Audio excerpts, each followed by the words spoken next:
that the state is going to call another witness at this time? Yes, Your Honor. The state calls Ann Rizzo. All right.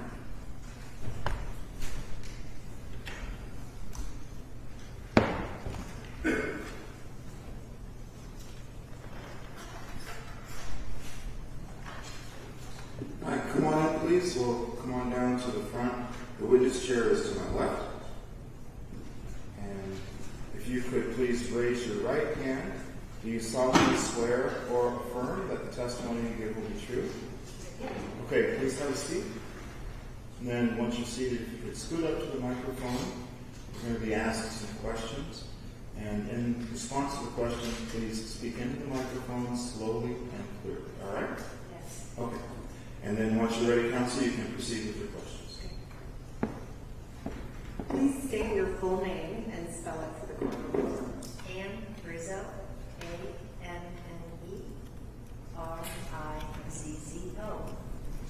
And where do you live, Ms. Rizzo? I live at 228 Richard Street, Iowa City, Iowa. And how long have you lived at that location? 33 years. And how long have you lived in Iowa City? 61. What do you do for a living? I'm a business manager for KGAN Companies, which owns Hands Jewelers. And how long have you been involved with Hands Jewelers? Over 30 years. And why are you so involved with Hands Jewelers? My family owns the store. It's in its 5th generation. Did you go to college? I did. And where did you go? I went to Northwestern University, Madison. And what is your educational background? What did you major in? I majored in human development and public policy. I also have a master's degree in business from the University of Iowa.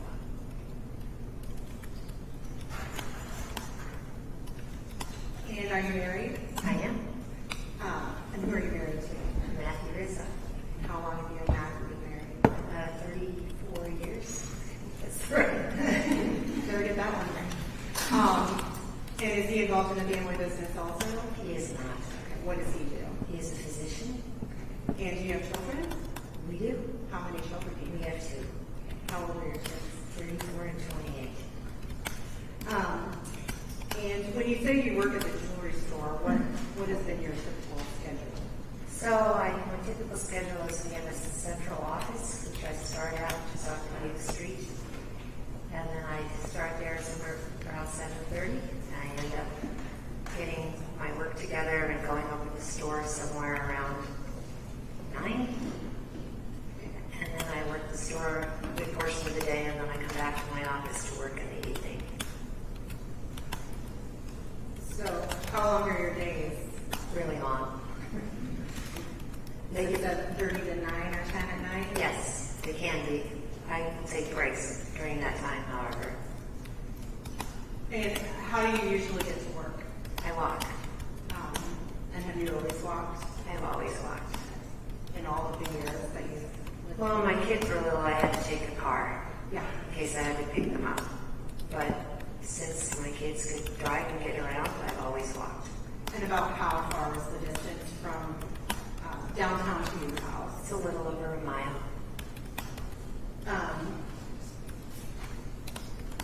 I'm going to take you back to April 25th of 2022. Do you remember that particular day? I do. And when were you working on that day? It's probably there between 7 and 8, and I left work at 10. Just a normal day for you? Yes. And did you stay at one location the whole time, or did you go? Oh, I went back and forth. So I started my morning in our office and went to the store, and I came back to the office. I'm going to direct you to State's Exhibit 1, which is actually in front of you, and it's taped in front of that. That's actually an Elmo. To your right. Okay. To your right, yes. If you want to point, if you could just take a look at it. Yes. Are you able to see it? Yep. Okay. Do you want to just point where the jewelry store is? Yeah, just, sorry, I have to orient myself here. The jewelry store is And then you don't have the office and the jewelry store in the same location? We do not. Okay, and so where is the office? The office is here.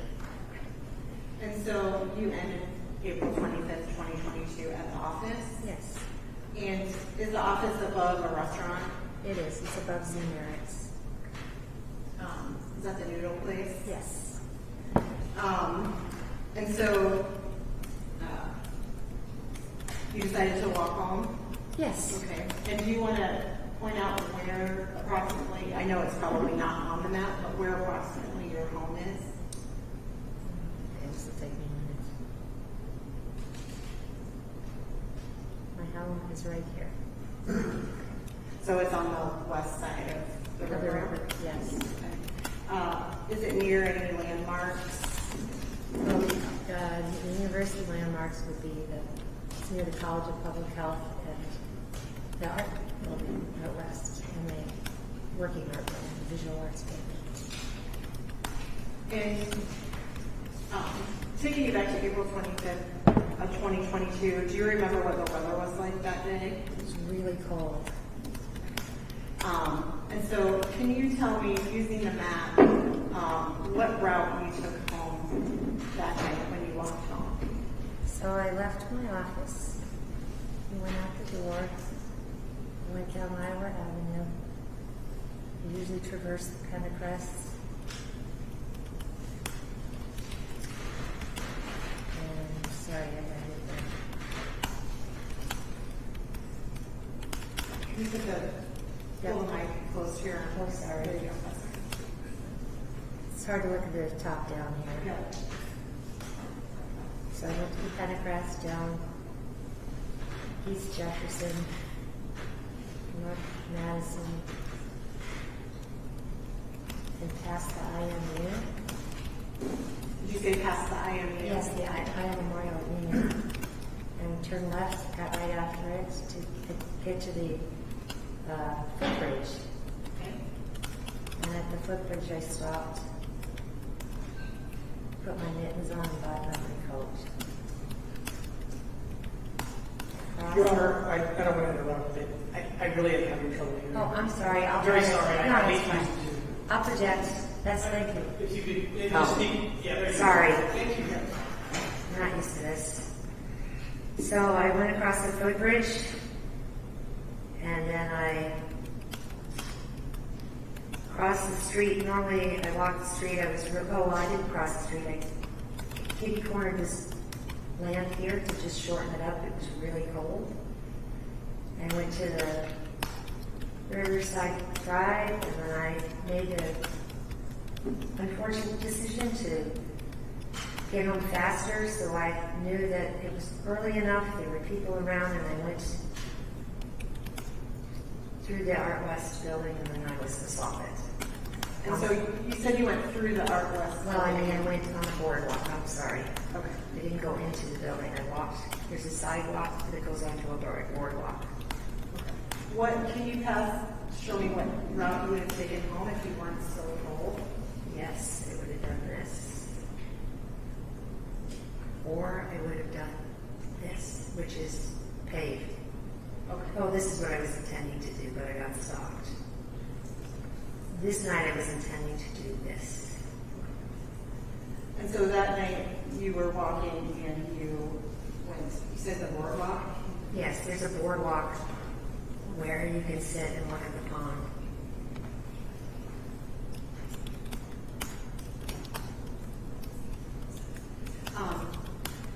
Greg, I'd like to show State's Exhibit 7. And do you have it on your laptop? Yeah. Okay. So it should be on your screen, or you can put it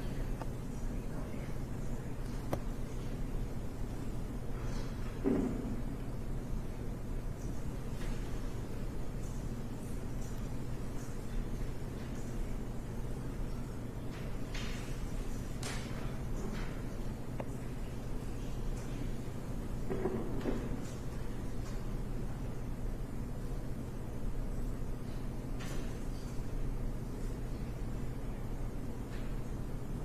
That's the boardwalk. So that's the side of the building that you walked in. Yes, that's the side. And so what happened as you were walking home past the art building? So as I entered the concrete that enters into the boardwalk, I thought there could be somebody following me. And I got partway onto the boardwalk. Excuse me, did you say you thought there could be somebody following? Yes, I sensed someone was following me at that point.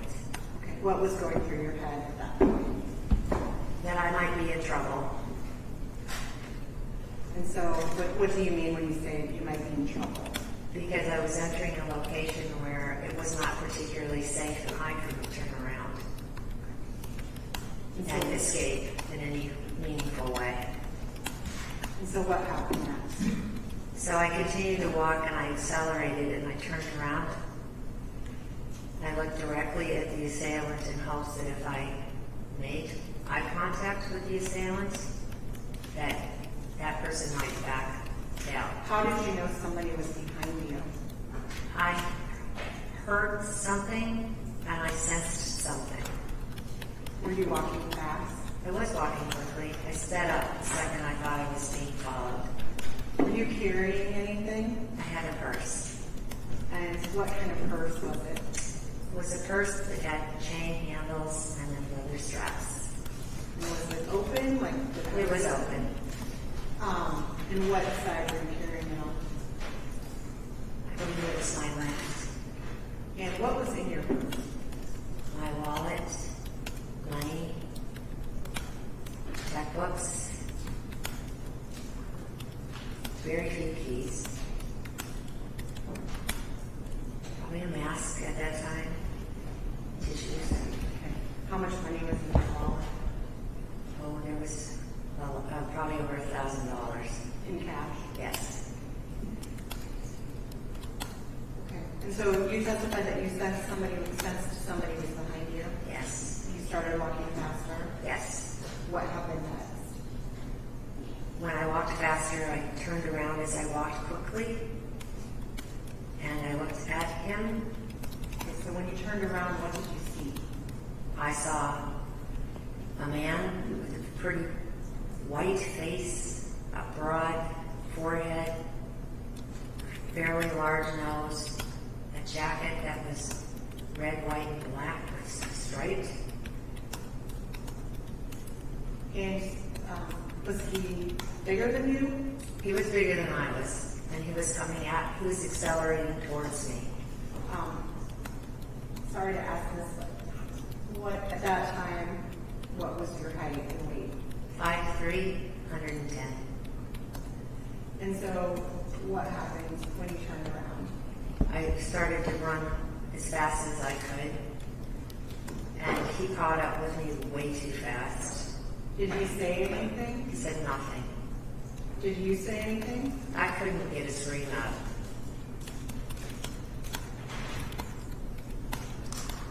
And then what happened?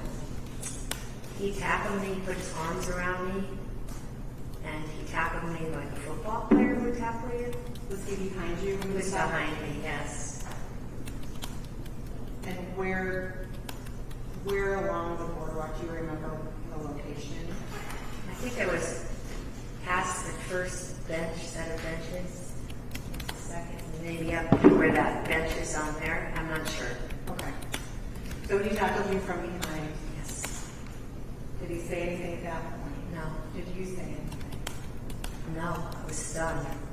What happened next? What was going through your head when that was happening? I knew I was going to hit the ground, and I was concerned I hit my head. And so I was concerned about not passing out by hitting my head. So I was trying to fall so I wouldn't hurt myself. Do you have any health issues? None. Do you get seizures? No. Nothing? No. You're pretty boring health-wise? I'm pretty boring, and if I had seizures, my husband is a neurologist, I'd know. So he tackled you to the ground. Did you manage not to hit your head? Do you remember what happened next? I knew that I hadn't hit my head, and I hadn't hit my teeth, and I hadn't hit my glasses, How did you know you hadn't hit your glasses? because I 2-point glasses all my life, and I know what it's like to be hit in the face and have your glasses pressed really hard against your head. So at one point, were you on the ground? I was on the ground. And where was he? He was on top of me, behind me, still. He had his arms around me still. Was he laying on top of you? Yes. And what, was he still not saying anything? He said nothing. He didn't ask for money? No. He didn't ask for anything? No. What happened next? After I realized I was okay physically, then I don't have much recollection at that moment what happened. At some point, did you remember being on your back? I do. Where was he? He was straddling me on top of me. And were you looking at him? I couldn't see him. Okay. And when he was straddling, did he flip you over at some point? Yes, because I landed face down. Okay. And at some point, which I do not know when that was, I was turned over. And you remember being on your back? Yes. And he was on top of you? Yes. And what was he doing? He was strangling me. And how do you know he was strangling you? I woke up mid-strangulation, and I could feel his hands around my neck. Were you able to breathe?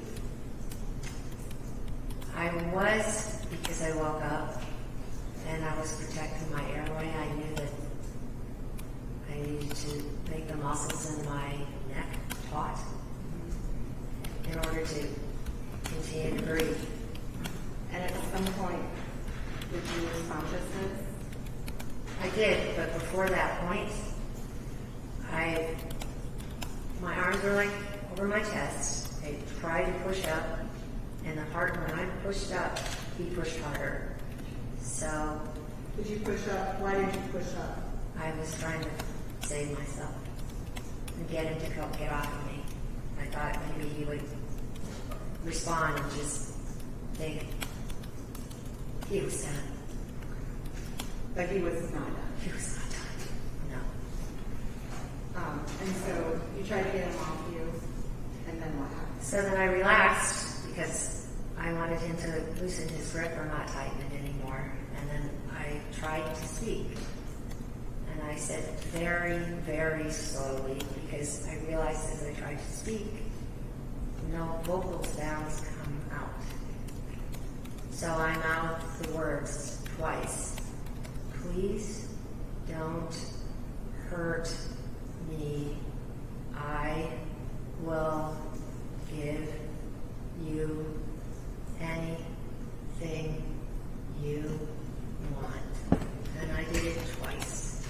And I probably was slower. I remember trying to enunciate because when you can't talk and you're getting strangled, I didn't know. I just couldn't get a voice out. I tried it again to see if I could get a voice out, which I couldn't. And after the second time, I couldn't withstand the strangulation strain. And so at some point, what's the next thing you remember? The next thing I remember is I was leaning against somebody must have been on their knees or a lap I was just leaning up against someone's lap. And this person that strangled you, had you ever met him before? Did you recognize him? No. He was a complete stranger? Yes. And what was going through your mind when you were trying to fight him off and get him off of you? I thought that if I couldn't protect my airway for much longer, that I might die. The last time I closed my eyes, I thought I may never wake up. So you thought you were going to die? Yes. And so you woke up, you said in somebody's arms. I think that's somebody's lap. Okay. And did you know that person? I did not. And when you woke up, were you in pain? Yeah, it hurts. Yes. What hurt? When my neck hurt from the pressure. Were you able to talk clearly? No. Did you have pain in your throat? Yes, having a bad, hoarse, sore throat. The neck muscles were very sore. What about your face? Did your face, you said you were trying to stop from hitting. Oh, yeah, I was more concerned about my inability to communicate. Words didn't come out. And the right words didn't come out. Like the words I was trying to say. So would you say you were confused?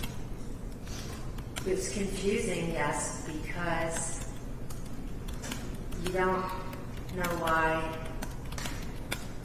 things are not working, and you just sort of don't have the ability to get it together. And do you remember paramedics coming? I do. Do you remember being taken to the emergency room? I do. And were you wearing some earrings? I was. And what can you tell me about those earrings? They're a gift from my husband. They're diamond earrings. And what is their value? They're worth about $25,000.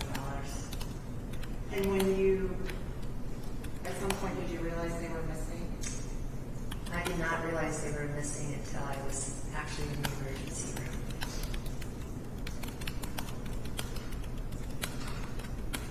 And was there anything missing from your purse? Nothing. Everything was there, cash, credit cards, keys. Everything was there.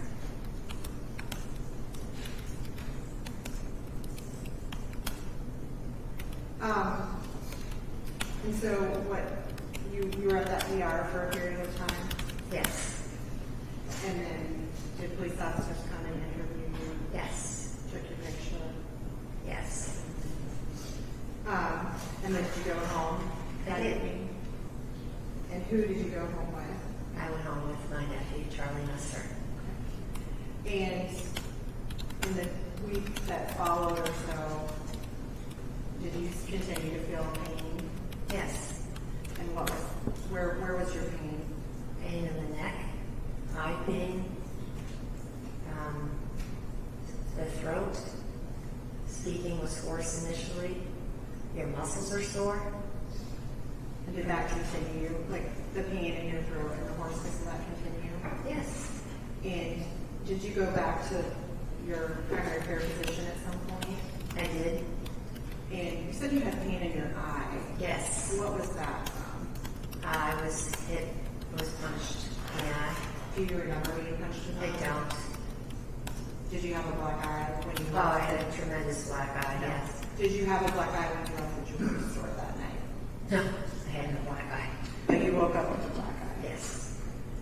Do you remember your primary care physician taking pictures of that? Yes.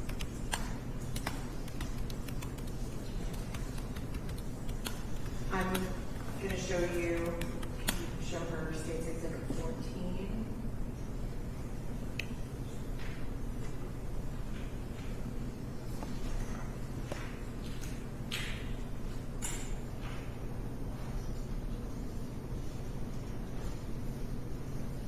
Do you, Can she see which did you want to use the laptop or the Elmo? that? I was going to use the, Oh, Okay, it's connected to the same laptop. Do you want to try the Elmo instead? yeah. Here, I'm going to show her the 14 because you have a phone. All right. I'm showing you State's Exhibit 14 and 15. yes. Do you recognize those pictures? Yes. What are those pictures of? Those are pictures of me and my black eye. Okay. I'm going to show you 16 too, sorry.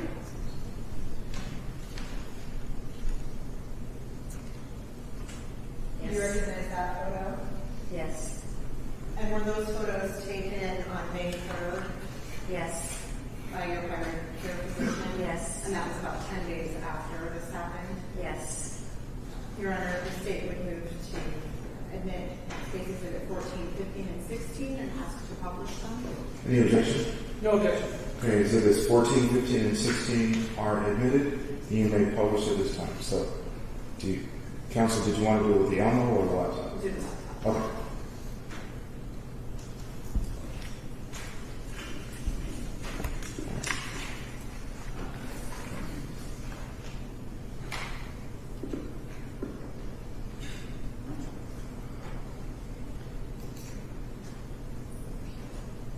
Okay. I only see that. I think you need to drag it over just a little bit more. Here, let me put it on the big screen. You got it. So that's your left eye. Yes. State's Exhibit 14, and then State's Exhibit 15. Is that?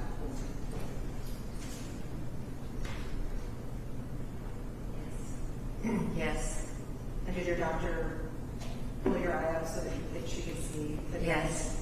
And then 16, that's another view of your eye. Yes.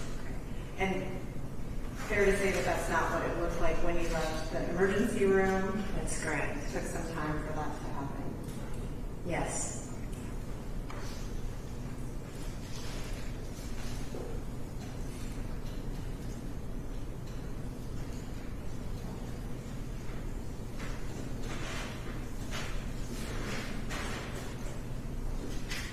I have nothing further, Your Honor. Are you finished with the exhibit? Yes. Okay. All right, cross-examination.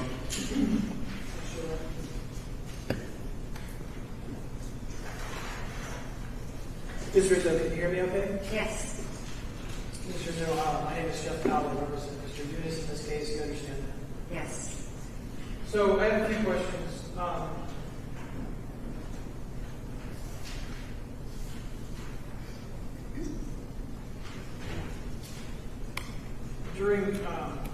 During the attack, you were asked about whether or not, you don't remember actually being punched, isn't that true? That's correct. Do you know whether your glasses ever actually came off of your face?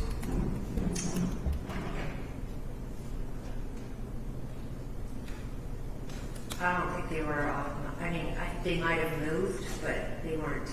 I had glasses on afterwards, so I don't know the trajectory of the glasses from when I fell Sure. to when I had them on. Okay. And so I guess my question is, from the time you lost consciousness and then you woke up, as far as you know, your glasses were still on your face. I can't say that. I know that my glasses were on my face when I woke up, and they were in perfect shape. Okay. And that was maybe something you talked about, that you didn't notice there were no scratches on them, there was no damage to them. Correct. So you don't believe you actually hit your glasses on the pavement, for example? Correct. And in order to see, I have to have my glasses on. Fair enough. I do understand that you might not have a perfect memory of. Are you stating that you remember exactly how this person was sort of sitting on top of you or straddling you? Do you have a memory of that, or? I do. It's something I will never forget. But your testimony is you really couldn't see that person's face. You could see their jacket. I could see their jacket. I opened my eyes up at one point, and I saw white, which I'm presuming was the white part of his jacket. He was on top of me in a way that he was restricting the view of his face. I understand. Okay.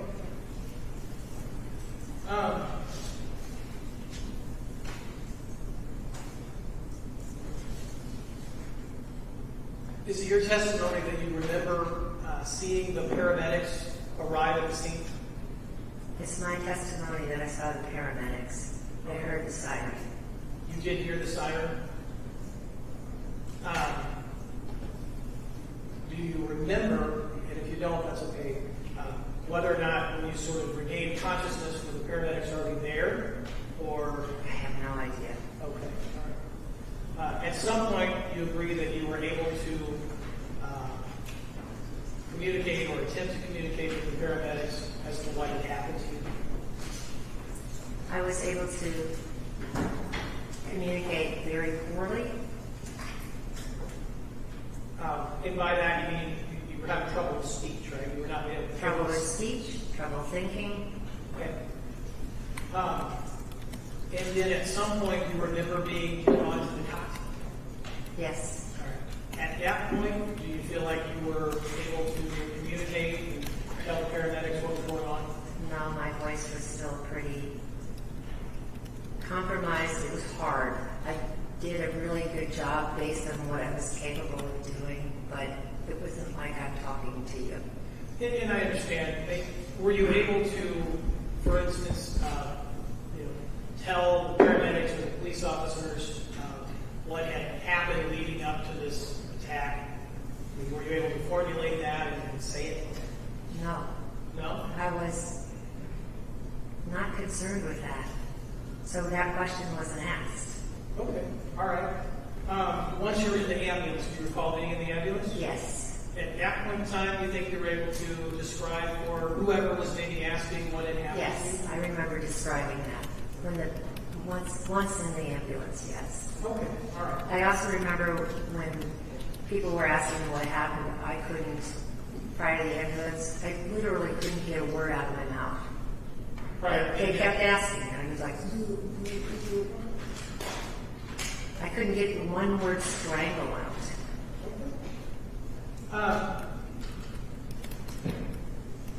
Do you remember an officer Billingsley, coming to the emergency room to talk to you? There was an officer in the emergency room, yes.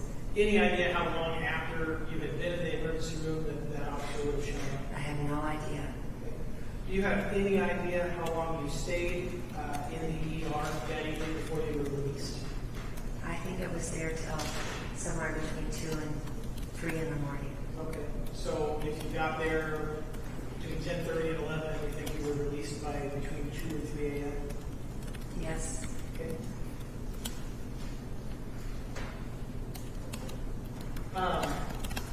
At some point, you were asked about the earrings that you were wearing that night, right? And I think you were previously asked about how you feel the earrings were removed from your ears. Do you remember that? I did. Tell me about what you noticed and what you think happened with your earrings. When the police asked me in the emergency room, did he take anything? And I wear very little jewelry. And I looked at the obvious places, which would be my hand, my watch, and a necklace. And then I said, no, I don't think so. And I'd completely forgotten I have earrings. And then I put my hands on my ears and said, oh, no, he stole my earrings. And he stole them in such a way that he took them off. What do you mean? I have a particular kind of back on my earring. It's Okay. pretty hard to just rip them out of your ears. Did you describe it previously as whoever this was really nicely took off your earrings? Nicely is the wrong, I should not have chosen that word. He was very,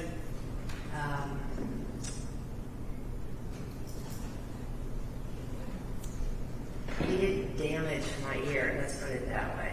Okay. He could have. And just so I'm clear, are you stating you didn't actually say he really nicely took Oh, off? I said that. Okay. Because I was shocked and amazed Okay. because of the violence of the act. All right. And you're saying now maybe that was the wrong choice of words. Yeah, Okay. because we're in court. But at any rate, the point of what you were saying was that this person did not yank the earrings out of your ears, correct? That's what I surmised, yes. Took the time to carefully take something off of them and not injure your ears in any way. Right. And he would have had to, I think in your words, he would have had to do that twice. Right. That's correct.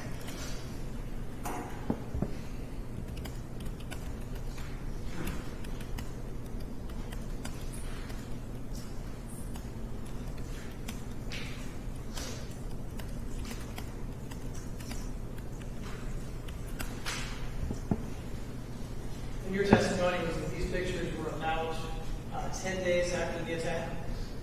Yes.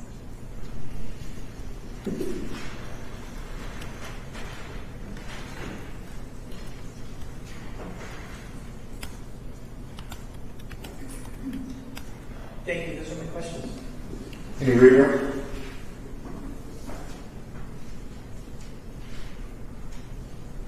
You have no recollection of anybody taking your earrings off, do you? That's correct. Was your hair as long as it is now in April of 2022? Yes. Would somebody have seen your earrings from Far what away? you were wearing? No. It was, no. Not unless I was laying on my back.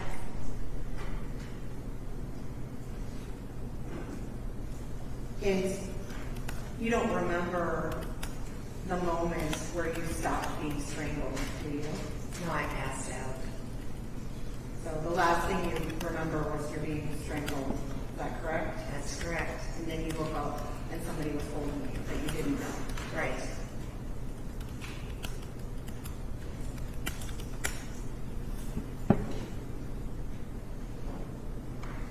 Thank you. No further questions. Any readers? No, Your Honor. All right, thank you. You can step down from the witness stand. Next witness, please. State Council Ortiz.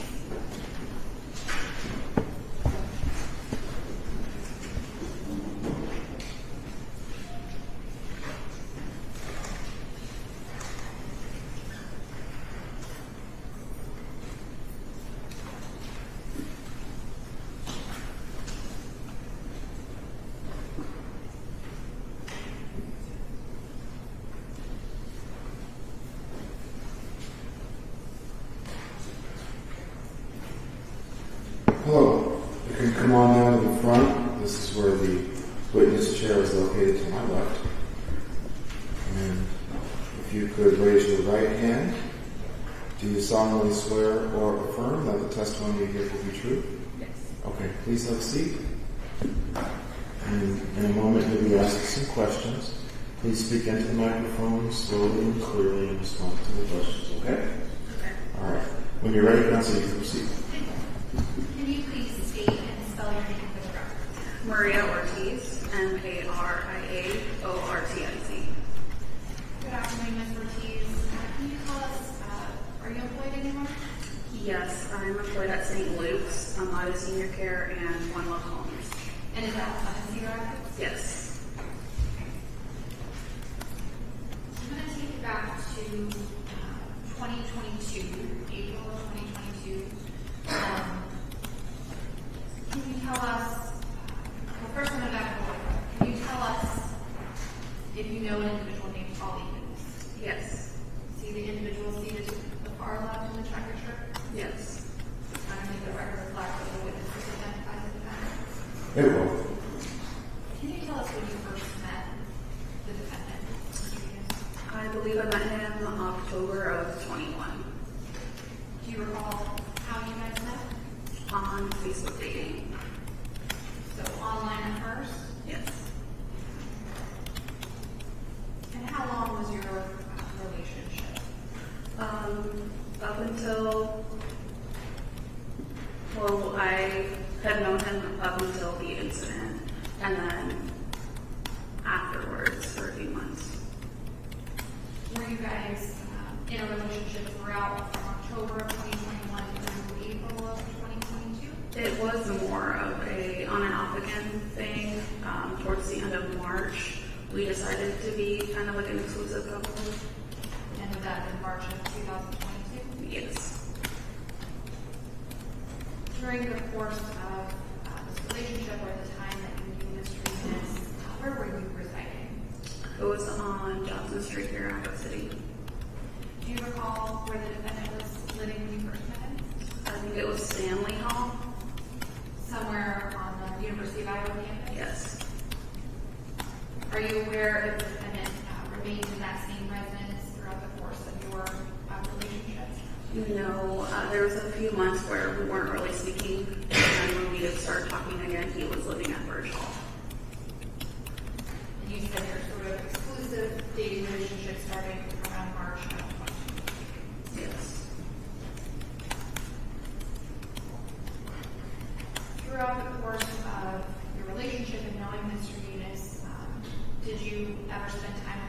Art Building West? Yes. How many times did you say? Once. Were you aware, once where you were together? Yes. Were you aware of any times that Mr. Younes would spend at Art Building West without you? I believe so. When he took you to Art Building West, do you recall when about that was? It was in the evening. Would that have been sometime closer to the incident in April 2022 or before? Your Honor, I'm going to object to leading questions and ask the counsel ask more direct questions. When would Mr. Younes have taken you to the Art Building West? It would have been before, so maybe in April or March. Yeah, March.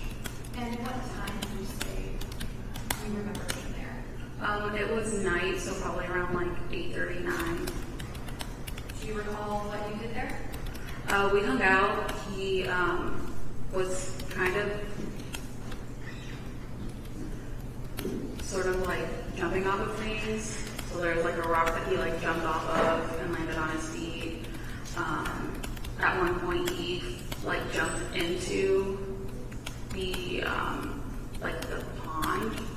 I don't know if he was like on a branch and then like fell in, but I do remember him being wet because his clothes were wet when we got back to my car. And is the pond there next to the Art Building? Yeah, I believe it's part of the Art Building West.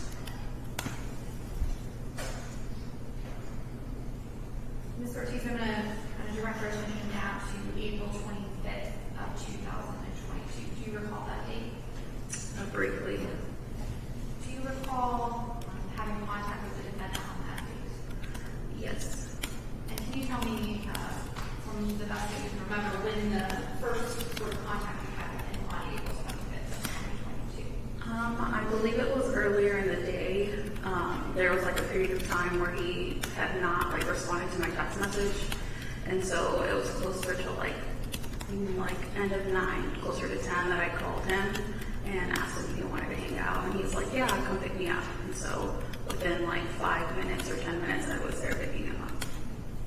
Was it typical for you, Mr. Younes, to spend time at your residence? Yes. And that would be South Johnson Street, you said? Yes. Did you spend any time with Mr. Younes in his residence for either of those stores? I believe I was there once or twice. So fair to say more frequently time spent at your residence? Yes.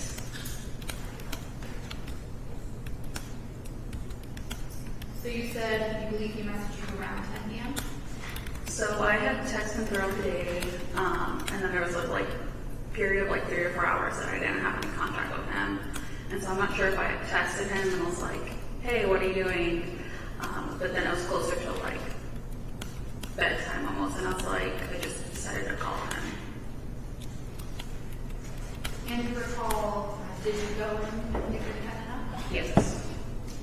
And where did you pick him up at? I picked him up in front of Burge Hall.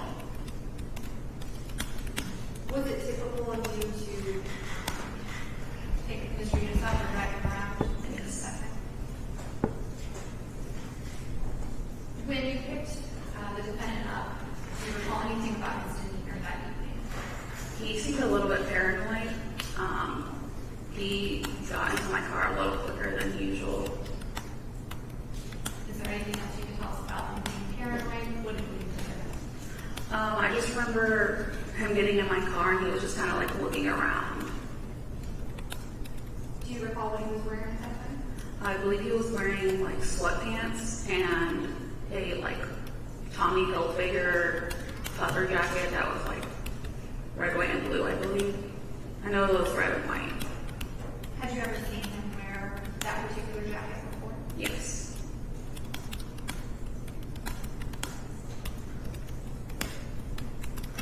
Did he say anything to you when you got to your vehicle? No. And where did you go after you picked him up? To my house, to my apartment. What happened after you returned to your apartment that evening? We hung out. At some point, we ordered gummies. At the time, I was smoking marijuana recreationally. So at some point during the evening, we did smoke marijuana together. remember us going to bed. I don't really remember what time, but we pretty much just stayed in and hung out. At any point in that evening, did you receive a hot alert? Yes, I got one to my email and I believe a text message. And at that time, were you set up to receive those? Yes. And so did that come sort of automatically to your email and phone? Yes. Do you recall if the defendant received a hot alert as well? I'm not sure, but I know we were standing in my kitchen at that time, and I remember telling him about the hot alert, but I'm not sure if he was signed up for it. After you told him about the hot alert, did he say anything to you? What I can recall from that night is, I'm not sure if I said it out loud, but when I read the hot alert, like our building wested out the description, like the jacket, and then I remember looking at him, and part of me was just like, what did you do? Like, what happened? And I remember he just got super defensive, and he looked at his jacket, and he's like, oh, it's only a few of those colors. It doesn't match the description. And then we just kind of dropped it after that. What happened after that?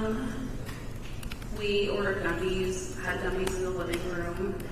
I do remember at some point, whether it was after we got gummies, he like stopped and was like, hey, like, I want to tell you something. And I was like, okay, like, what's up? And he was like, never mind. Never mind. And I was like, okay, that's fine. After that, we probably hung out for like another hour or so and then went to bed. Do you recall when you woke up the next morning? So I got woken up by some knocking. So at that point, I kind of just got out of bed and opened the door. When I opened the door, I see PD was there, I believe. And they asked if Ali was there. I said yes. I went to go get him, and I tried closing my door. At that point, one of the officers kind of just like put his foot in the door, and I was like, "Can you close the door?" I was like, at this point, I was just confused. So I was like, "Hey, Ali, somebody's at the door for you." At that point, he stepped out, and I believe they read him his like Miranda rights. At some point, were you made aware or had knowledge that the defendant was arrested? No, they kind of just took him and then pretty much kicked me out of my apartment. I had my car at that time, and so before I left, I told them that, like, hey, I did pick him up that night. And they're like, well, there was the keys to your car, we're gonna have to search it. So at that point, I was like, well, can I get dressed since, you're kicking me out of my apartment? I had a dog and a cat at the time, so it gave me time to just like put clothes on, put my dog in the kennel, and then figure out where I was gonna go. At that point, one of the officers offered to bring me a canvas.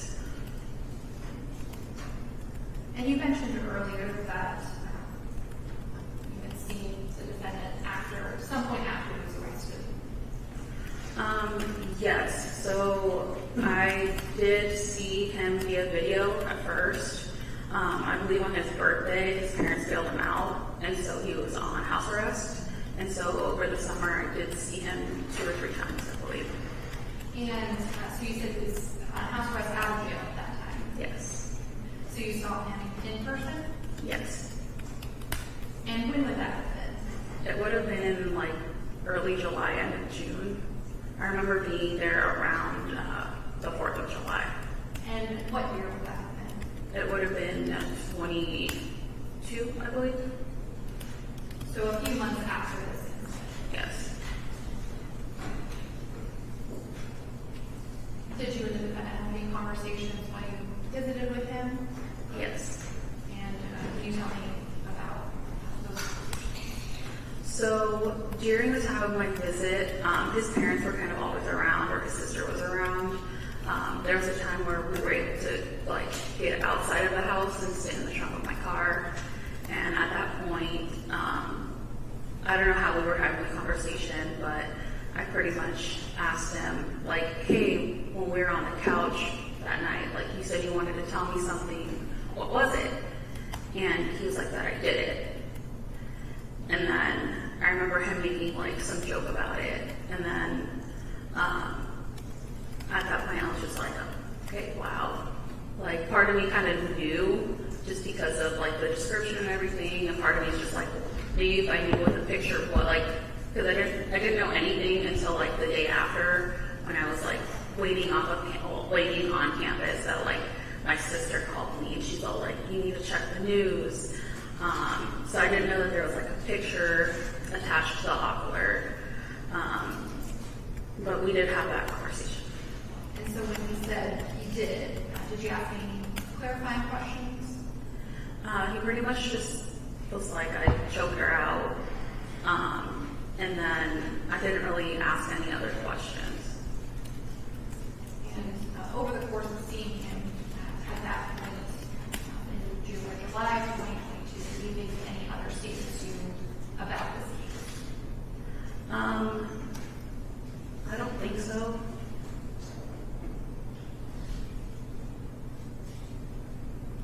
Did he ever mention the victim or Andrea in this case? I believe at one point he did ask me if I'd be willing to reach out Your to Honor, I'm her. going to object to this. May we approach? Yes.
So if you want to ask that question again, I will allow the witness to answer that question. So go ahead. Ms. Ortiz, did the defendant ever make statements to you about the victim, Andrea? So at one point I'm not sure if he told me in person or if it was over Snapchat, but he asked me if I would be willing to reach out to her. And at one point he mentioned asking, like, almost in a sense to pay her off. And I was just like, no, I've been studying criminology at the university for a long time, and I just know that's a red flag. And so I just said no, and they kind of just dropped it after that. Do you recall any other admissions that the defendant made to you? So I know that before I visited him, he tried to overdose on caffeine pills. After that, he mentioned if he was ever to leave the country, to get away from this, that he would go back home to Jordan. Thank Cross-examination.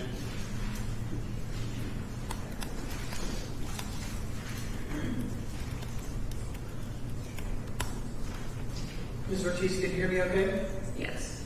So, your testimony is the night of April 25th. You kind of reached out to Mr. Younes and asked if he wanted to hang out with you sometime that night. Yes. And then you're not entirely sure when it was, but he said, yes, come get me, something like that, and you picked him up outside of Virgil. Yes. And then you went to your place,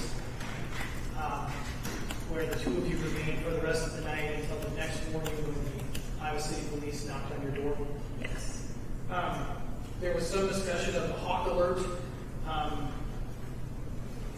think, remember when you were asked by counsel and it indicated that Mr. Younes had gotten defensive? Yes. Remember that part? Was that, I mean, wasn't that a reference to the color of coat that was circulating around on the hawk alert? Yes. So, were you guys not looking at the photograph at that point? No, so at that point, I'm not sure, but his coat was hanging from either like the back of the chair on my table or on the legs, because sometimes I would mop and put the chair on top of the table. So I just remember looking at my table and it was right there. So it was just a few feet from us. And I'm just trying to understand, was the hawk alert describing certain colors of what the person everybody was looking for was wearing that night? Yes. And your testimony is that Mr. Younes said that his coat was maybe some of those, but not all of those? Yes, I also remember that in the description they gave like the color of the hair, whether, I don't know if it was brown or black, but he also made a comment like, oh, my hair is not that color. Okay. All right. This was in the context of the information you were already getting from the hawk alert. Yes. And then the statements that you were asked about later, these are after Mr. Younes had been arrested for these crimes, right? Yes. And you were still going to see him. Was that here in Iowa City, or was that? It was in Sutherland, so my best friend lives in Storm Lake, so I just went up there and stayed with her mom. At one point I was staying in Lamar's, so I just made like the 45-minute hour drive up there. In other words, you went to Sutherland, Iowa to spend time with Mr. Younes a few months after he got arrested. So he was arrested in April, he posted bail in June, and then I went and visited him like end of June, July. Okay.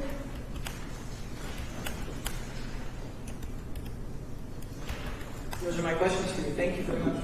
Are you ready? Okay. Okay, thank you. You can step down from the witness stand. Next witness, please. The state calls Ian Mallory.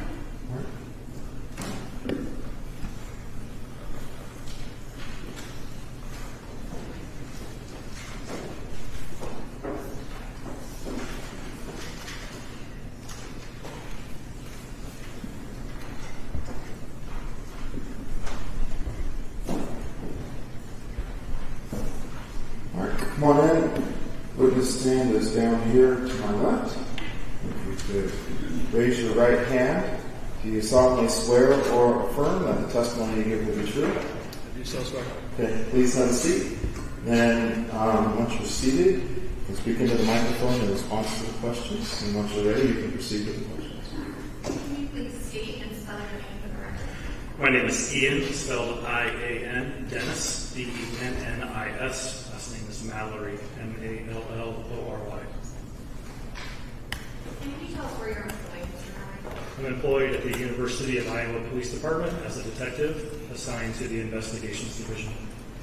And about how long have you been in law enforcement? I became state certified as a police officer in Iowa in 2016, but I have more than 20 years of experience in some sort of law enforcement capacity. Can you describe your training and education for your current position? Again, I attended the Iowa Law Enforcement Academy in 2016. In my role as an investigator, I have obtained several other certifications, trainings, crime scene technician work, interview, interrogations, work related to cellular data forensics, analysis, video surveillance techniques, open source and social media investigation techniques. And how long have you been employed at the University of Iowa Police Department? I was hired in December of 2016. Were you on duty on April 25th of 2022? I was. Do you recall what shift you were working? I was assigned to the patrol division. I was still a uniformed patrol officer at the time. And I was assigned to the overnight shift, which is 6 p.m. to 6 a.m. Can you just tell us generally what your duties are on patrol? That particular night, I was assigned to the east sector, which would be east of the river of the University of Iowa campus. My job is to protect the community, respond to calls for service, and generally help the public in any which way that I can, protect the community. And were you dispatched anywhere after 10 p.m. on that night? I was not dispatched. I heard fellow coworkers being dispatched to a medical emergency at the Art Building West. I was patrolling in the area of the downtown, east of the river area, and I heard my coworkers being dispatched. So you didn't go directly to the art building at that time? I did not. What did you do next? I continued on patrol and monitored the radio for any updates. At some point in time, I had heard from Officer Billingsley, who was on scene, that the medical emergency was not a medical emergency, but it was some sort of assault, and the assailant had fled north or northwest-ish from the scene. And after you heard that report, what did you do? I drove my SWAT car to the Iowa Memorial Union Bridge. I stayed on the east side of the river. I got out of my car, parked it on the street, got out on foot, and stood on the east side of the Iowa Memorial Union Bridge, hoping or assuming that if someone was fleeing, maybe they would come my direction. And did you see anyone available on the bridge at that time? No, I did not. What did you do next? I mistakenly became impatient and moved myself north. I went to the Hampshire footbridge, which is north of the Iowa Memorial Union Bridge, and I sat on the east side of the Hampshire footbridge. Knowing that the assailant went north, I thought maybe I would have a better chance of capturing someone or seeing a witness or having to do involved some way with someone crossing the northernmost bridge. And again, did you see anyone on that bridge? I saw two individuals, I believe someone on a bicycle riding east and someone else walking west, I believe. Did you determine if they were relevant to the case you were working on? They were not relevant.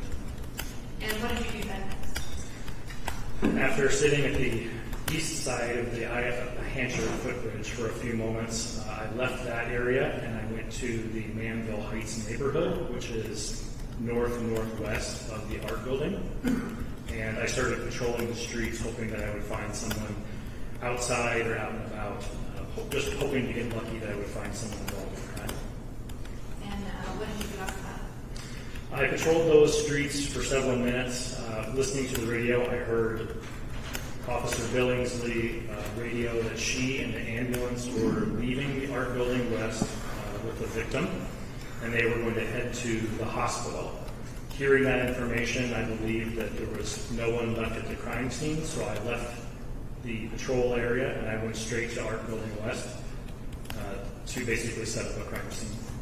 And what did you do then when you arrived at that scene at Art Building West? I parked my patrol car at the northwestern corner of the building. I turned on all of my bright scene lights in my car. I walked around and I just started taking as many photographs as I possibly could to see if I could capture anything at that moment in time. I didn't know where a scene was because everyone was gone. I didn't know where the assault occurred, just that I was in the general area. I took pictures of vehicles, license plates, property, anything that I could find while I was standing there just holding that area. Your name? You may. Detective Valerie, my name is been marked as State Exhibit 26. Do you recognize State Exhibit 26? I do. And what is that? Exhibit 26 is a photograph that I took before I had police tape up. This is the northwestern corner of Art Building West, This is a concrete walkway. It's extremely dark. I have my squad car parked behind me. You can see my shadows backlighting me with all of my white lights turned on, trying to illuminate it. And then I believe I'm pulling my flashlight in my hand, trying to add additional light to the stairwell area. So is this a fair and accurate depiction of the photograph that you took that night? This is the photograph that I took that night. Your Honor, at this time I would move to admit State Exhibit 26. Any objection? No objection. All right. Would you like to publish? Yes, Your Honor. Thank you. And do you have it on your laptop? Or? Laptop.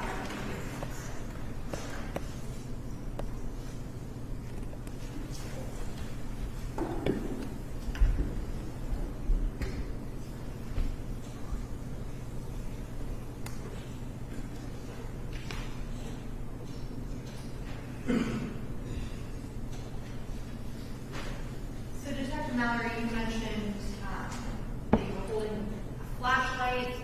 Is that, where can we see that light reflected from your flashlight? The high intensity portion of my light is focused on that stairwell. I don't know why I'm highlighting that stairwell. At this point in time, I really don't know what I'm taking pictures of. I'm just trying to light up as much space as I can and take some general area photographs. Would the area normally have that much light? No, not at all. You also mentioned that your patrol vehicle was there as well? Yeah, probably 40 feet behind me is my marked patrol car. We have a feature with the light bar where we can turn off the red and blue flashing lights and turn on very bright white, what we call scene lights, to illuminate all the area around. That's what I'm doing here. Did you make any other observations while you were at the scene? I noticed this wet spot on the concrete at the base of these stairs. I specifically remember looked up to see if there was an air conditioning unit or some sort of source for moisture that could be dripping down on the ground, and I was not able to figure out why this wet spot in the concrete existed. And are we able to see that spot up here on State Exhibit 26? Yes. After you photographed the scene, what did you do next? I felt it was very important to identify exactly where an assault occurred. I asked for paramedic Sandy Hike from the Johnson County Ambulance Service to return to the scene after they left the hospital so she could identify and point me directly to the place where she was with the patient, the victim. And were you able to gain that information on where she was? Yes, Sandy Hike responded in the ambulance, got out and stood with me and pointed to the area of that wet concrete. And what was your next step? My next step called for a canine unit. I contacted the Johnson County Sheriff's Office and requested an article searching canine that could potentially help track an assailant that would have been in the area. And while I waited for that canine to respond, myself and another officer put up police line tape around a very large circumference around the art building. Detective, about how long did you remain at that scene that evening? I was there until midnight. And what did you do after you left the scene? Prior to leaving the scene, once I was told I could leave, I pulled down all the evidence tape. I also documented the temperature, wind direction, precipitation or lack thereof, just to have a good feel for what that scene would be like years later. Once I was released from the scene, I went back to the University of Iowa Police Department to start reviewing surveillance video footage from the campus. And do you recall what the weather was that night? 37 degrees, no precipitation prior to or post 10:18 p.m. Very, very, very light wind, but if you were in an open area, you felt a chill coming. And you testified that you then went to review surveillance cameras. Correct. Does the University of Iowa Police Department have access to surveillance cameras throughout the University of Iowa campus? They do. Do you have an estimate on how many cameras the University of Iowa Police Department has? I believe at current date it's somewhere around 3,000. I'm not sure what the exact count would be in 2022, but our video surveillance system is absolutely critical to the ongoing public safety needs of a campus environment. and solving crimes. And as you went back to pull that surveillance camera footage, how did you know what to look for? I was given a very vague description of a white and red or multicolored jacket, or a puffy jacket, and curly hair. So I didn't have very good information of what I was looking for. And that's very frequent and very common in cases with eyewitness testimony. So I oftentimes look for behavior and mannerisms when I'm reviewing video footage. This time of day, I believe early in the weeknight, there's not a lot of people walking out and about on the university campus. And people are usually walking with a purpose or to a general direction or exercising. And abnormal behavior is sometimes easier to spot than normal behavior. And as you reviewed those cameras, did anyone draw your attention, or did you develop a suspect at that point? I did. And what camera angle did you first spot that suspect? I first spotted the suspect on the west side of the river from a camera mounted near the theater building that's pointed south. And the first video footage I found would have been after the assault occurred. I saw a person behaving in an abnormal manner. I took note of their clothing description and then worked the video backwards from there to see where that person came from. And were you ultimately able to determine who that person was on the surveillance camera? No, I was not. You stated you worked backwards at that point. Do you recall how many other surveillance cameras you were able to find footage of that person?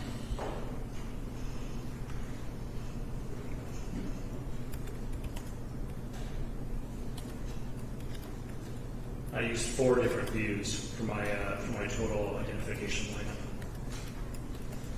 At some point later, were you able to compile all of that footage into one video? Another representative from the department compiled the video together, but I found the individual clips used in the combined video footage. That video footage that I found tells the story of the actions of the defendant that night. And as far as you're aware, the surveillance cameras and that footage were all working properly, and that's an accurate representation. It is. Your Honor, at this time, the state would move to admit State Exhibit 17. Any objection? No objection. Exhibit 17 is admitted. Permission to publish, Your Honor? Go ahead. Laptop again? Okay, I'll just leave your laptop connected.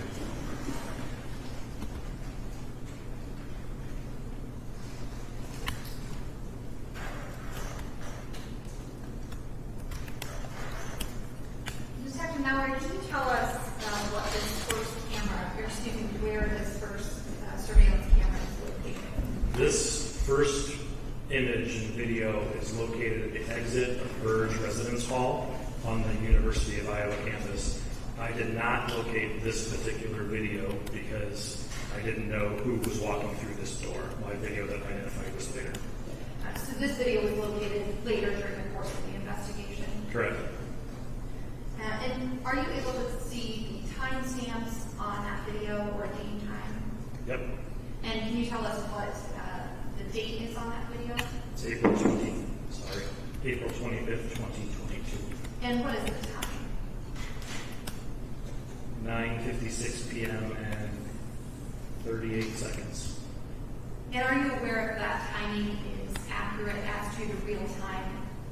It is. Our milestone video surveillance system is networked to a GPS network clock, which makes the accurate time synchronized.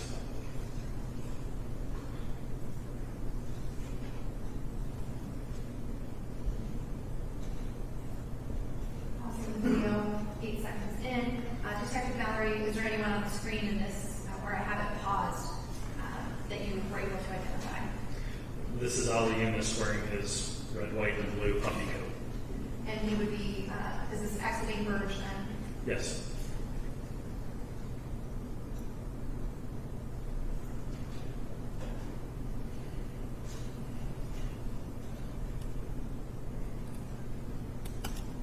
We change now to a different camera angle.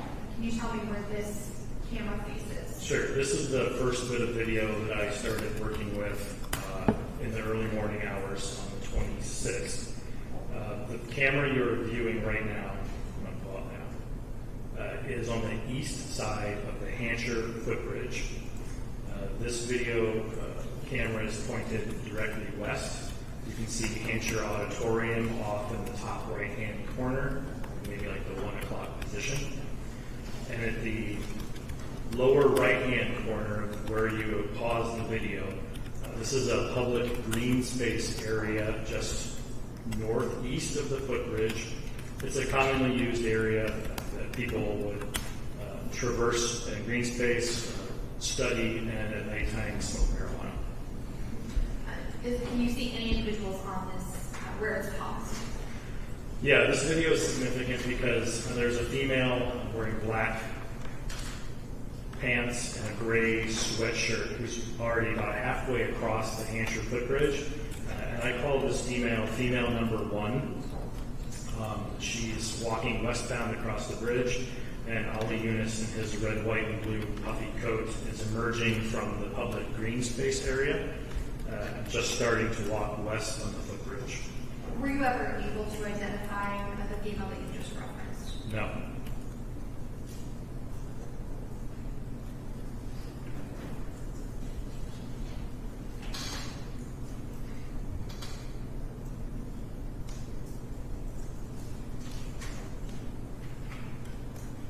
Detective, it appears we switched to another camera angle. Can you tell us where this camera angle is? This camera is on the west side of the river, near the theater building. It is pointed straight south along this pedestrian walkway. These cameras are motion activated by human or vehicles, and Ali Younes is appearing walking from the north to the south. And deep into the frame of the video, past the third light pole, you can see that what I call female number 1, still walking south on her nightly walk or jog, whatever she's doing. And this would be the same female that you identified on the previous camera? Yes.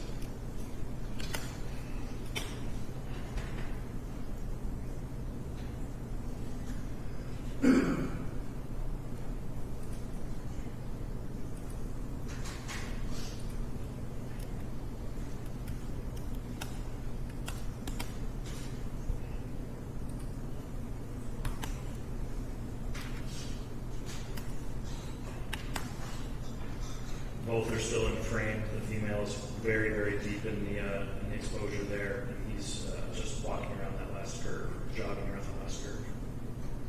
It appears we've again switched to another camera angle. Can you tell us where this camera faces? Sure. This camera is on a fixed pole on the west side of Riverside Drive, near the stairs that go up to the College of Public Health building. This camera view is pointed straight east and is homed, or what I say, preset to always try and focus in on the Iowa Memorial Union footbridge. One note about this particular view is this exact image is zoomed in incredibly, so it's very hard to determine depth or space when it's this far zoomed in. But in the frame, you can see the same female number 1 wearing a gray sweatshirt, black pants. She is just now making a east turn onto the IMU footbridge to cross the river to go back east.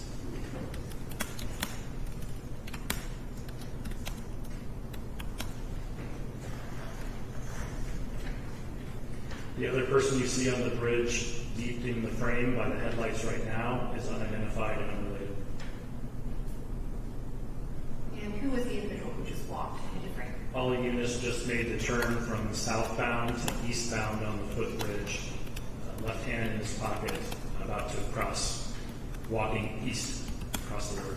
Were you able to make a determination on how far apart that first female that you discussed and Ali Younes were? No, I am certified in speed measurement and distance. I need 2 good, solid, fixed reference points to be able to determine distance between 2 people. Going this direction, I don't have that, and I'm not able to determine distance between the 2.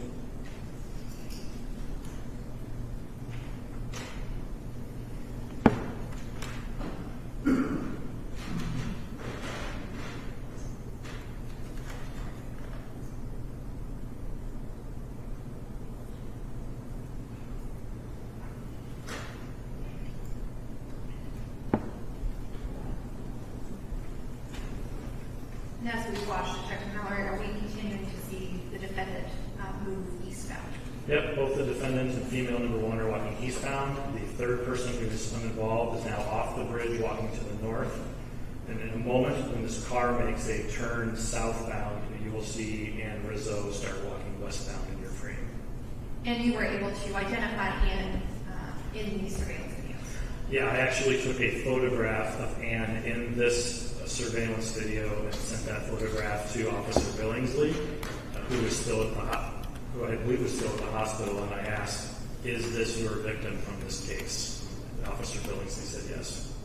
And I paused briefly on the screen. Are you able to see where Ann Rizzo is in comparison to the other individuals? Yes, Ann Rizzo is to the left, the furthest person away. So as you're looking at this view, would be the smallest individual or smallest human that you can see in the frame right now.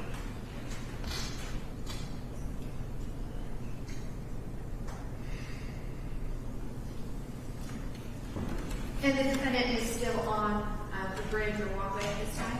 He is still on the bridge. He is walking east, and female number one is directly in front of him. The two, strike that. Female number one and Ali Younes are walking east, and in this long telephoto view, they're kind of overlaid on top of each other.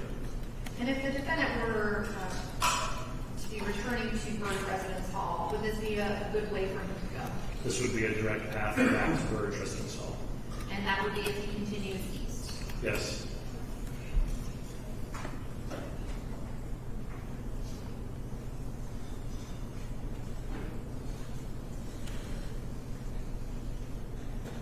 Ann Rizzo would be the person on the left now walking towards us. Her framing figure looks a little bit bigger.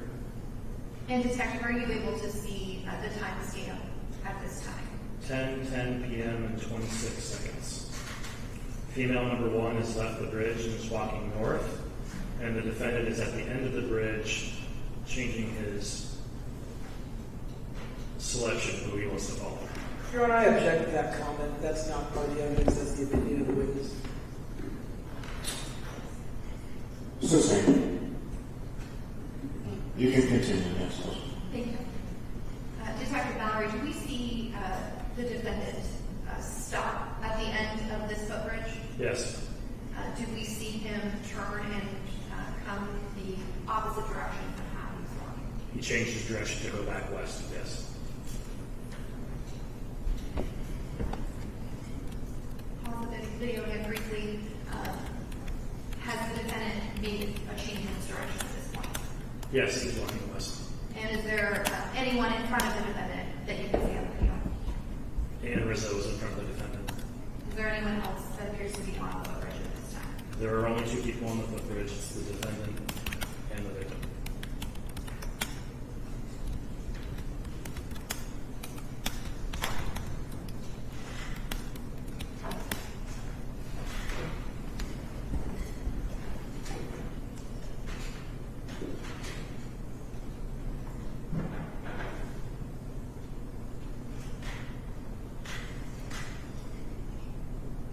The defendant's beginning to jog. And Detective, you had testified earlier that when walking east, you weren't able to make a determination of the distance between those two individuals. Is that right? Correct. Are you at any point while the individuals are now walking west able to make that determination? I am. And can you tell us, based on your estimation, how far apart the defendant was from Ms. Rizzo? It's about 94 feet, plus or minus 2 feet.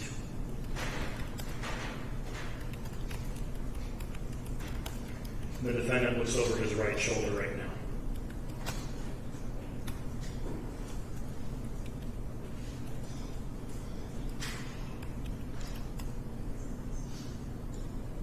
And Detective, we see an individual make a turn at the end closest to our view. Who is that individual? That is Ann Rizzo.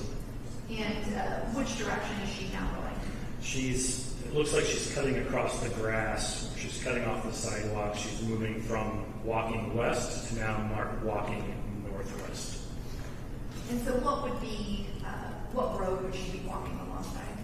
She's about to approach North Riverside Drive.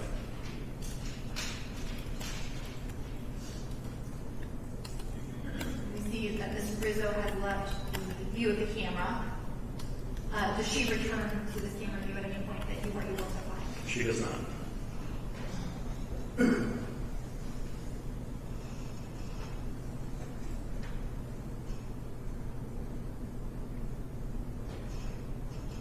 We see the defendant continuing to walk which direction at this point? He's still walking west. He's looking for someone or something at this point. And which direction does he appear to be facing, or that his head appears to be turned towards? He's looking northwest.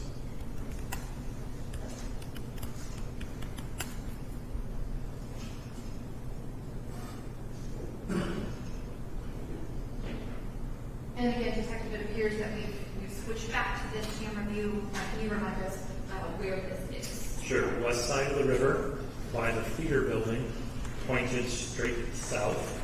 And now we've jumped to 10:18 and 57 seconds. So this is during the same minute that the 911 call is received and responders were being dispatched.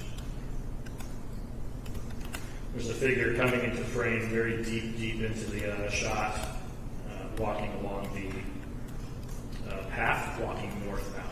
And were you able to determine who that figure or person was? It's the same person I've been watching the entire time with the puffy red, white, and blue coat. And as we're facing this, the way this camera angle faces, what bridge or footbridge would be kind of in the distance there at the back of that camera view? At the far end of the back of the camera view is the IMU footbridge. At this point in time, or very close to this, I am parked and standing on the Iowa Memorial Union footbridge on the east side, and other responders are starting to respond to the scene. And if an individual were to keep walking down this path, which direction, which footbridge would they be approaching? If this individual were to continue walking north, they would end up at the Hampshire footbridge.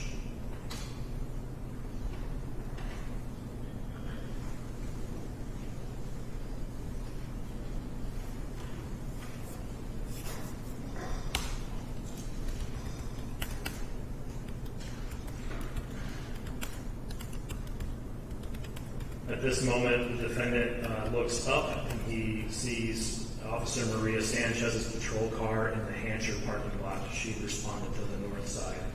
In the background of that view, you saw another police car. I believe that was responding Officer Brad Milliken responding up Riverside Drive. And at this point, where were you located? I was still at the IMU footbridge on the east side, probably on foot still. Does the defendant remain in this area for a period of time? It does. The defendant looks to the west where the scene would be. He looks to the north, the Hampshire footbridge area, and he's looking to the south where the IMU footbridge area is. And do you recall about how long the defendant remains in this area? I'm going to estimate maybe 2 minutes, 3 minutes. I got the timestamp would tell. And Detective, just to clarify, it looks like in a couple of portions with this video, the video appears to skip or jump a little bit. Can you tell us why that might be? Sure. As mentioned before, the milestone video system doesn't record all the time. It records motion. This particular camera is set to record motion of human beings. If there's very little motion and someone stands still, the recording stops. The video you're seeing is a continuous play in real time, with the seconds elapsing in the upper left-hand corner. One good way to tell that the video is paused in that non-motion time is to look at the two red lights on the top of the smokestacks on the left side of the frame. When they're not flashing, that's obviously a time when the video is not recording due to lack of motion. So if someone were standing mostly still, would the video report that? It would not.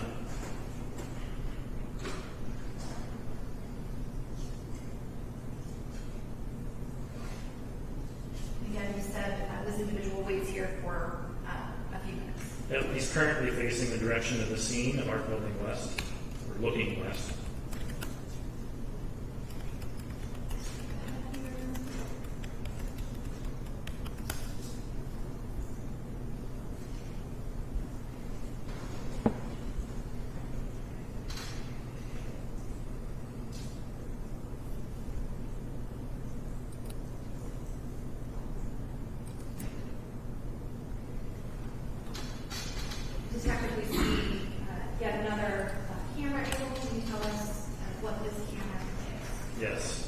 be Ann Cleary Walkway on the east side of the river where it intersects Market Street.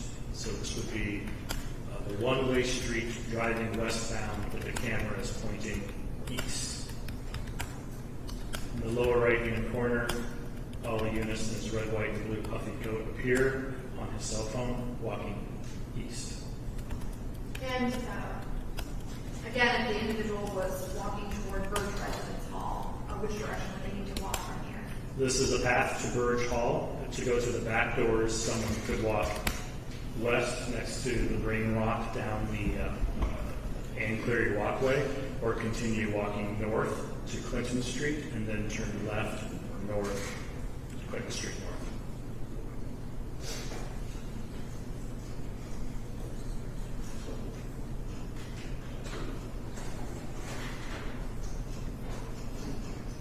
And again, Detective, there are timestamps on this video as well, is that right? Yes, And what time is that? at 10:30 and 31 seconds. That was the last of the video that I was able to locate when I was working that night shift.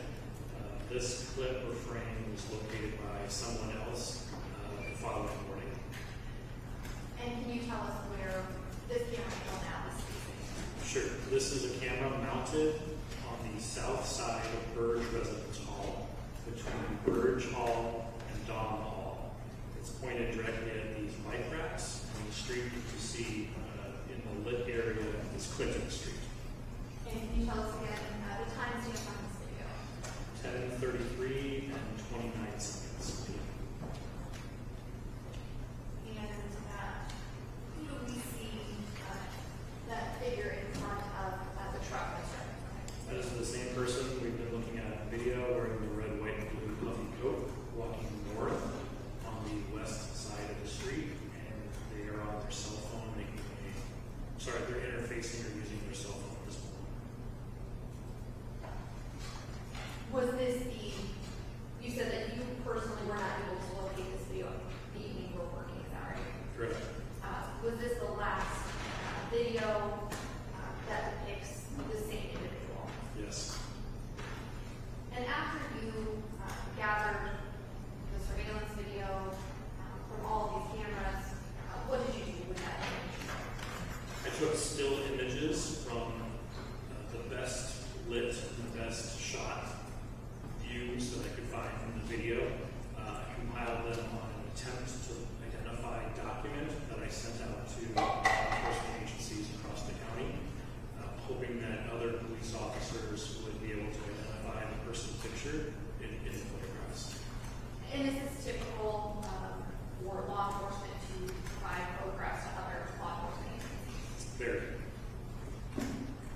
And after you completed taking those still photographs, what did you do next? I believe I worked on my report and ended my shift at 6 in the morning and went home to bed. And after your shift ended, were you involved in any further investigation for this particular case? For this aspect of the case, no. And at some point, were you made aware that a suspect was located and the defendant was charged? Yes. Are you aware that the defendant then was arrested on those charges? I am aware. And do you recall at some point the defendant being released from jail on these charges on bond? Yes, I was made aware that a bond was imposed and he was released to house arrest to his home in Southern Ohio. And do you know what house arrest entails or how a person is trapped on house arrest? I suppose the Department of Corrections has policies and procedures. Most of the time, some sort of monitoring device, GPS, angle monitor is used to monitor someone's location to make sure they're in their home. And in this particular case, were you made aware that the defendant was on a GPS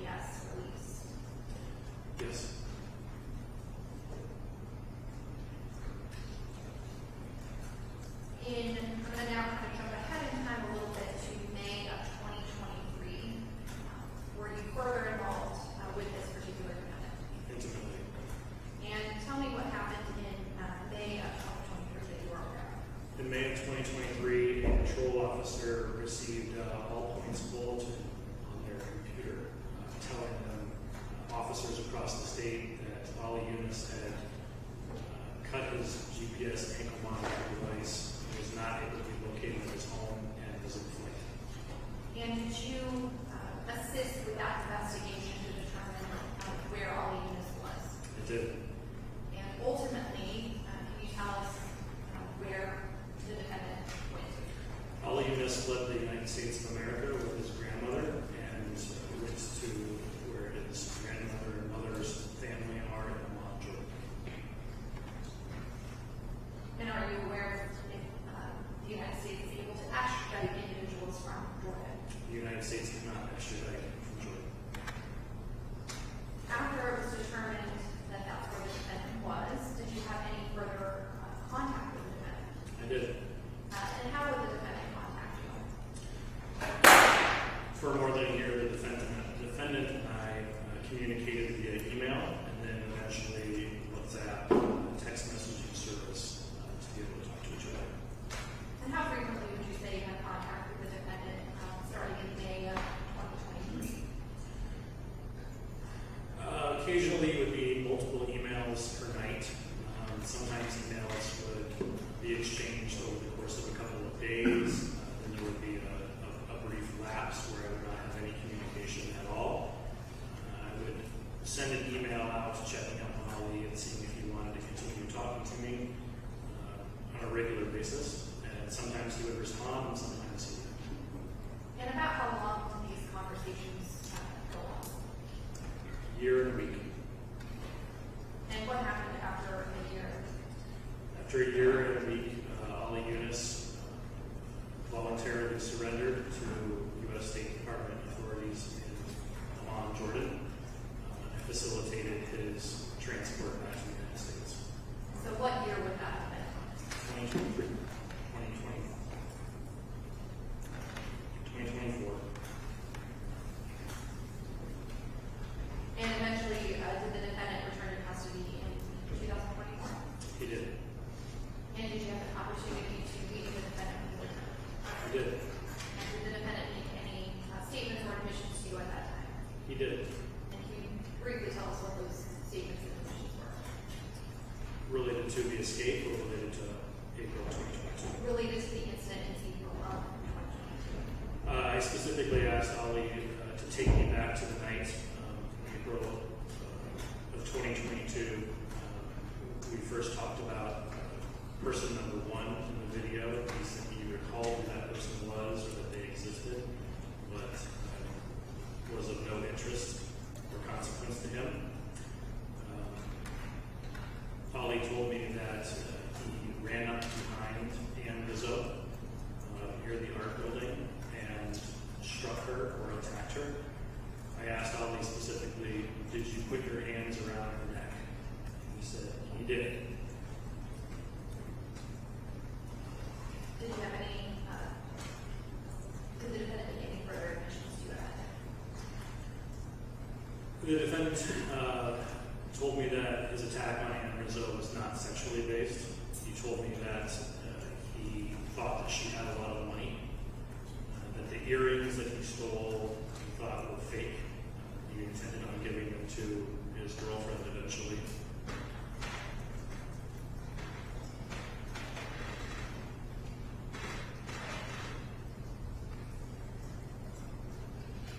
And just for clarification purposes, Detective, all units that you're referring to is the individual seated down in the short left, is that correct, in Shepherd Street? Yes. And all of these events on the surveillance cameras that you testified to occurred here in Johnson County, Iowa. They did. Thank you. I have no further questions. Cross-examination. Do you still have that video of if you don't mind assisting. Detective Mallory, can you hear me okay? Yes, sir. All right, so I just want to, I think I understand, back in April of 2022, you were a nighttime patrol officer, right? That's correct. And then sometime between that, but prior to Mr. Younes meeting with you in 2024, you became a detective. I was appointed to the Investigations Division in April of 2023. Very good. Okay. So your role, you actually kind of had two different roles during this investigation because of how long this has been. That's accurate. All right, very good. You were not actually on the scene at Art Building West until, I think you said, everybody else had already left. That is accurate.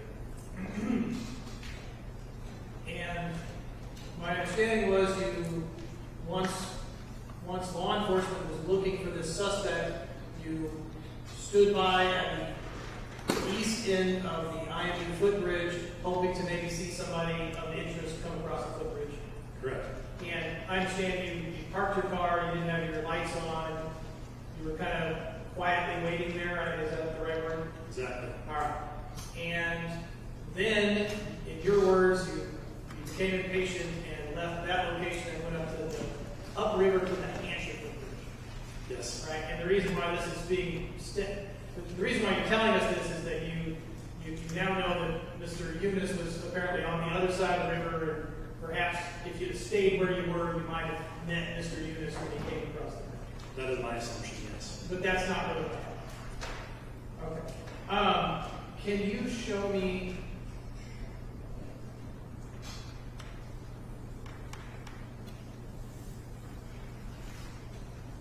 Can you show me the island footbridge here? 10 over these.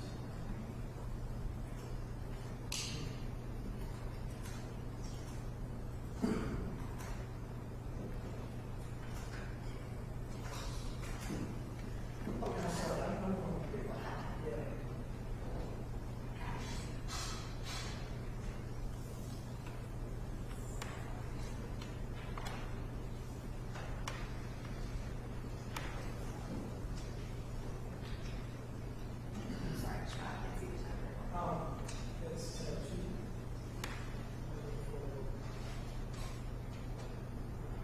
Next. Roll it.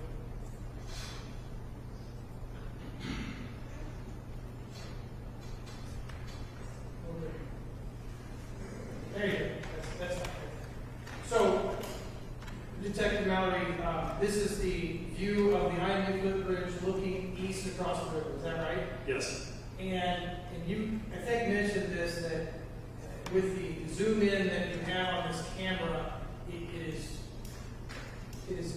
let me ask you this. That bridge is actually fairly long, isn't it? Yes. And in this video footage, the depth and exactly how far across that bridge is compressed. And it gives the impression that perhaps it's a much shorter bridge than it actually is. I have the exact measurements of the fixed point, which is where the camera is mounted, to the westernmost edge of the bridge, the westernmost lot where the first light post would be, and also a measurement from the fixed location of the camera to the corner of the old art building, which is the brick corner you see in the left-hand side of your screen. Okay. So I have those measurements identified. I cannot tell you the distance, the length of the bridge widthwise across the Okay. And I guess I wasn't asking for an exact measurement, but just, do you agree with me that when you look at this, it doesn't necessarily do justice to exactly how far across the bridge is? Yes, that's why I thought there needed explanation. Right, and also then, if there are 2 individuals on the bridge, it is not easy to tell whether those folks are close to each other or further apart because of that depth issue. Accurate. Your testimony was that if Mr. Younes was heading east across that footbridge in that video, that still, one place he was heading directly for would have been the Burge residence hall. It's a path to Burge Hall. If you were going east, Burge Hall could be a destination. Right, and that is the place where he had left earlier and ultimately returned to. So.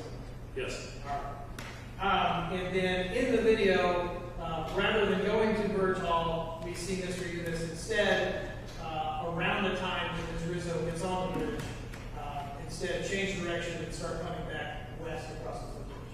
Yes. Once I don't think that played, but once Ms. Rizzo takes a right turn into the grass, right, she disappears from view. Mr. Younes Shortly thereafter, it comes forward to the camera and starts looking north. Your understanding is there are no other cameras on the west side or across, once the two of them leave this camera angle, there's no more video of them over by the Art Building West. In 2022, there's no other video other than this one handheld zoom camera. After this incident, we had to install additional cameras at this location because of this. Gotcha. But at the time, that would have been it for videos in terms of between the timestamps of, say, 10:08 and 10:18 that night.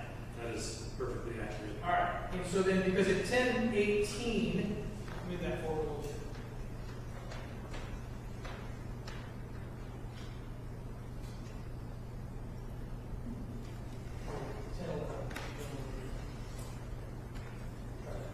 All right.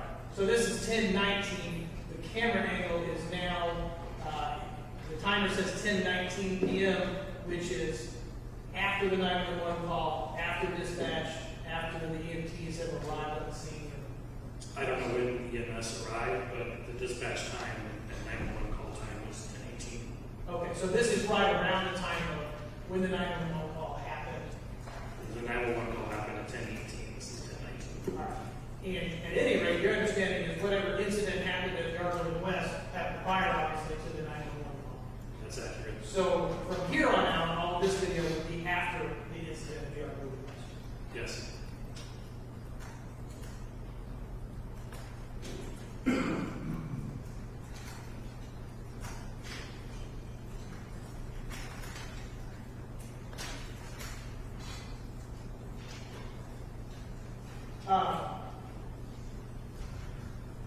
You indicated that you communicated with Mr. Younes when he was out of the country and that facilitated his return in the second half of 2024. Is that right?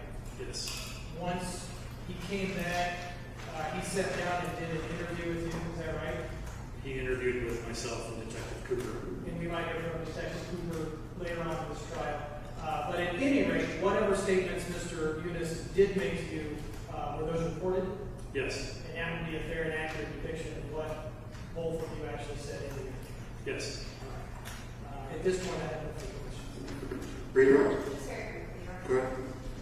Detective Mallory, as you see on this view here, you testified that this was after the 911 call, is that right? Yes. So around 10:19, do we see the defendant on the screen at this point? We do. He's deep in the frame past 1, 2, 3, maybe between the third and the fourth light post there. And are you able to tell us how far away this is from Art Building West? It is directly across the street and on the other side of the building you see here. Would you be able to tell us how long it would take a person to get from Art Building West to this point of the river? I'm going to estimate 30 to 45 seconds. Thank you. Nothing further. Any response? No, Your Honor. All right, thank you. You can sit down. Can I see the other attorneys?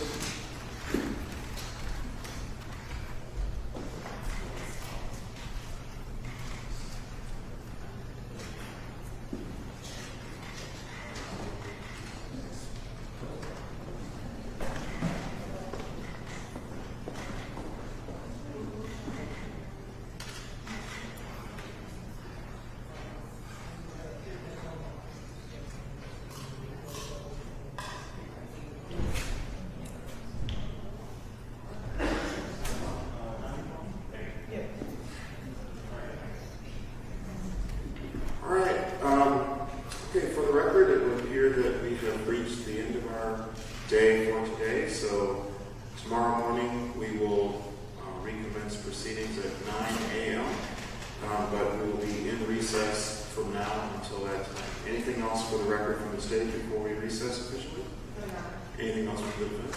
No, Your Honor. Okay, see you tomorrow morning at 9. We're in recess.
we're gonna do a written closing.